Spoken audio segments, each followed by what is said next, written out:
Hello and welcome to the News Centre. I'm Shireen Pan. The government has notified new rules to regulate online gaming companies and protect users. The rules define an online game as one that is offered on the internet and is accessible through a computer resource. More importantly, only games that allow a user access after making a deposit in either cash or kind is considered an online game. Further, the user must make such deposits with the expectation of earning winnings, which can also be in the form of either cash or coins. So any platform that offers a user access to one or more such online games will be classified as an online gaming intermediary. The rules say that both online games and intermediaries will be governed by self-regulating bodies, which will determine whether the games or the intermediary are permissible. Broadly, a game will be permissible if it involves will not be permissible if it involves the element of wagering or betting of money. Remember, these rules come even as various state governments have moved in to bring their own rules to clamp down on online gaming, which involves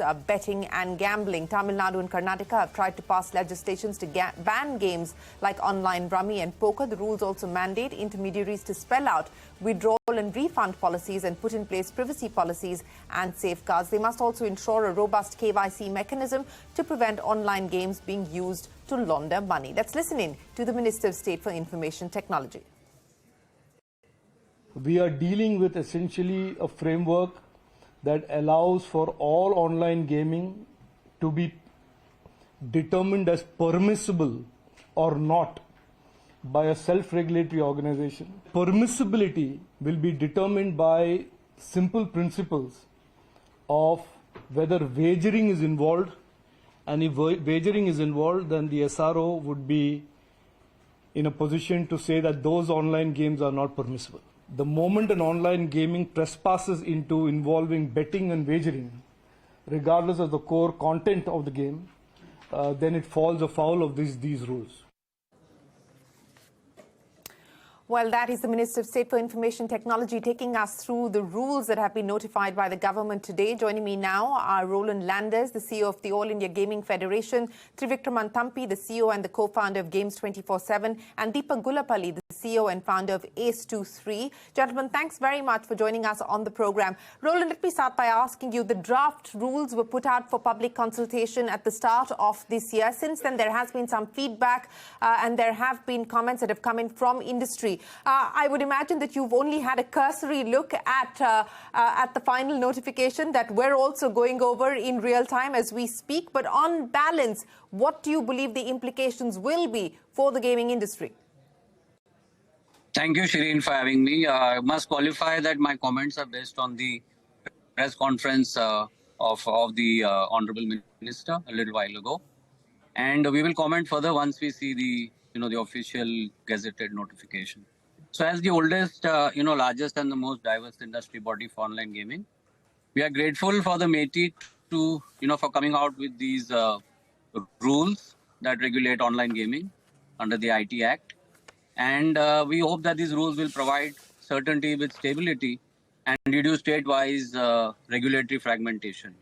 So as AIGF, we are extremely happy because the first consultation, as you mentioned, happened in June. So in quick time, in almost 7 to 8 months, the draft came out in January, and here we are today with the final rules. So we think it's a great move for the industry, and this will also give certainty to the online legitimate games, including pay-to-play gaming, and that is clearly differentiated from online betting and gambling, as mentioned by the Minister.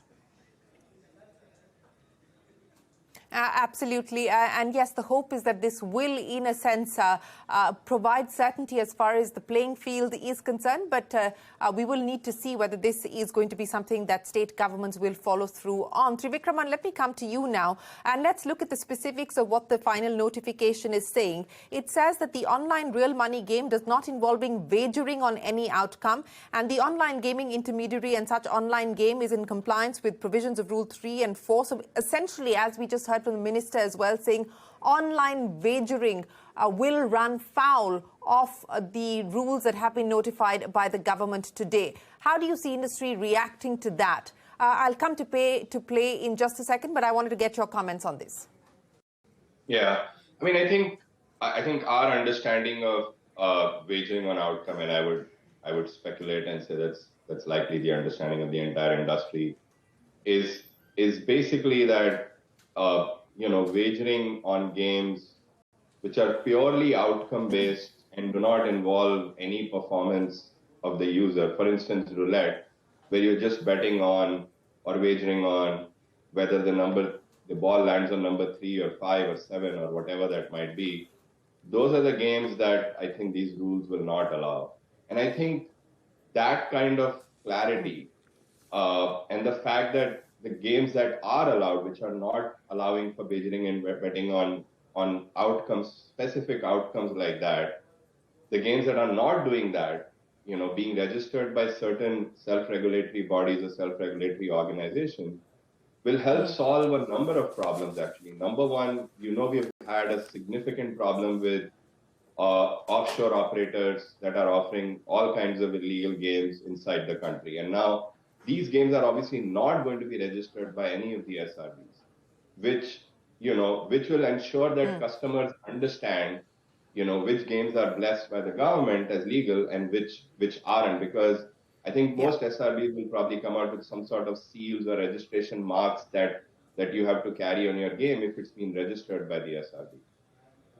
The other thing that I think it's going to solve for, we're really hoping it will solve for, is, as you brought about, a number of states initially introduced laws to ban online games of skill. Yeah. And one of the issues raised by at least some of the states has been that these games are hard to regulate. We don't know if there are bots in the game or if the RNG works well or not. Those are all things that now the SRBs can ensure that these games are actually kosher. They're running the way they're supposed to. There are no bots in the game. The RNG works as it's supposed to. So some of the concerns that the states had, which led them to ban games of skill, should really go away now. And with the center taking the lead on regulating games of skill, we are very, very hopeful that we don't see more such laws coming out from different states. Well, that certainly is the expectation of industry, but we will have to wait to see. But Deepak, the notification does away with this game of skill, game of chance, which, by the way, is again a contentious matter, even as far as the GST issue is concerned. But I'll get to that in just a second. Let's talk about this self-regulatory body that the government and this notification talks of. 3 to start with. They can, enhance this number. Now, here's what the notification says. The SRB is an entity that is a company registered under Section 8 of the Companies Act. Its membership is representative of the gaming industry. Its board of directors is comprised of individuals of repute who do not have any conflict of interest and possess special knowledge or practical experience. Then, of course, they go on to talking about other criteria that the SRB individuals who comprise of the board must conform with. But the SRB now, it seems to be that the SRB will give the final sign-off as far as what will be permissible and what will not. Yeah, I think the definitions are pretty clear in terms of the skill games of chance. There's been a very long history in this country with Supreme Court various rules. I think these rules, what they're going to do is to make sure that genuine games of skill are being offered in this country, A, and B, the consumer safety is being taken care of, because these games, it involves financial transactions, and customer security and safety is also important. And it's very important. We welcome these rules, because this though they have given the ruling that SRBs have to decide what games are skill and games are not games of skill. But it is also important to note that these SRBs will function under the government, and government will have to ultimately approve it, right? And we would welcome such a decision, and it's much easier for enforcement of these rules in the country. We've seen in the Western world that such a structure really makes it easier for the enforcement officers to actually make sure that companies are following all the rules. And I personally think that this is the best structure that the government has come out, and much needed in today's world. Okay, you believe that this is the best way forward. Roland, I want to come back now and talk about the issue that you brought up, and that is, the pay for play rule.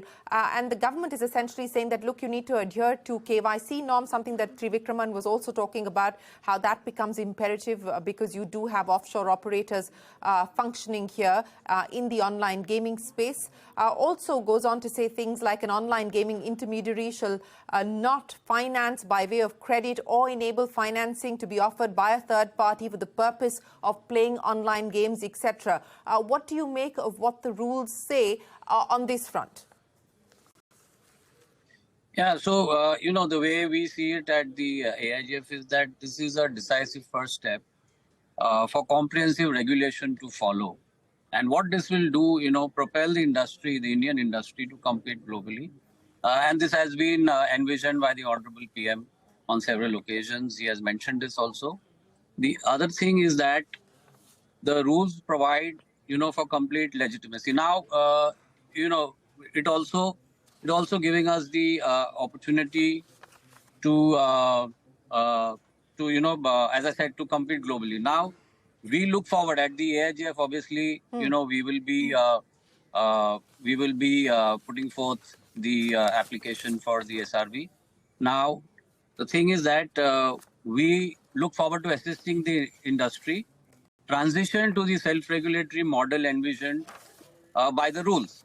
And this we've been already doing this for several years under the All India Skill Games Council, which is the oldest and the largest voluntary self-regulatory body determining games of skill and differentiating those from, those are especially the offshore betting and gambling.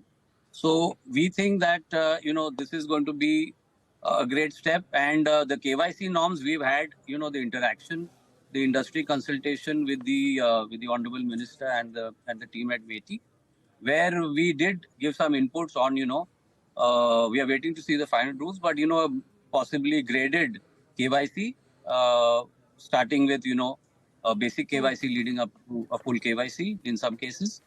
And likewise for the other guidelines that have been set out, I think this is in sync with what the industry and the AIGF had asked for.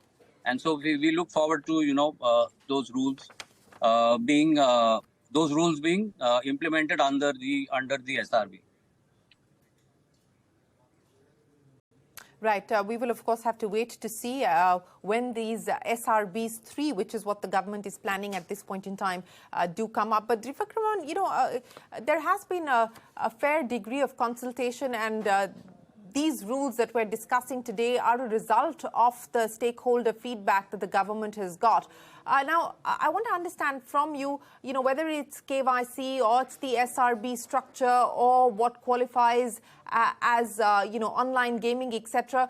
Does it allay most of the concerns that the industry had? And does it now also provide a clear path as far as investors are concerned? Because that has been a question mark as well on the future as far as this industry and this business was concerned. Shreen, that question's for me. I'm sorry. Just wanted to...